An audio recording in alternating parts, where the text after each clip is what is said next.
Ай, карагылачы могу особняктарды деп суктанат деген деп айтат деп атасыңарбы? Боору мородот наоборотчу.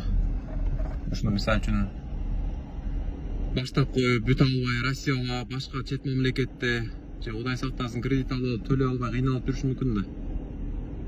Ана муну салганча байкуштун жашоосун жарым өтөт, анан баласы жоңойт, баласын үйлөнүш керек болот, дагы Россияга, дагы кредит алат, кыйналат. Ошо менен өлүп калат да, Алланын астына барганда жооп берет. Не деп жооп берет? Ушундай эки этаж особняк башта болдум эле бүтпөй калдым депти. Эми туугандар мындай жаман көрбөңүздөр, бирок акыйкат эле сөз го дейм, Эми эл салат десе эле салат, эл дардалаңдайт десе дардалаңдай бербейличи. 4 комнат кенен кесир жетет го дейм, жапыз эле, жакшынакай эле кылып элечи.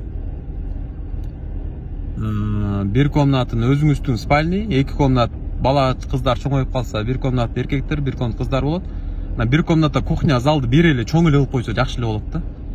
Же зал кылып коебуз, ага киши кирбейт, айлап жылдап бир келет болду. Кухнябыз тыпырайган, келинчегибиз батпай тыгылып, оокатын батыра албайчы. Зал сыяктуу эле чоң кухня кылып коюп, конок келгенде тосо бересиң, жокто аялдын жашоосу, бала чаканын тамак ичип, көбүнчө эле кухнядан өтөт да негизи. Бизе кыргыздардын жашоосучу.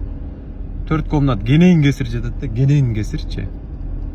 Муну эмне, мисалы, бир медресе кылса макул, бир учебный заведение кылса макул, анан жашайм деп 2-3 киши жашайт. Кышында еще бул жакпайт, анан тет жагына ар жагына временка турат, ошо временкасына жашайт. Эметипчи. Жылыбайт, анан жылы үчүн деген мен 60-70 миң сом кетип атат. Мына мен канча тааныштарым бар.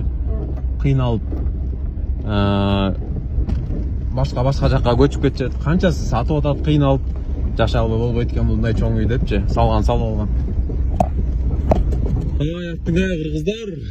Ойлонуп ой жүгүртүп, пландаштырып, мындай жашабай эле жөн эле.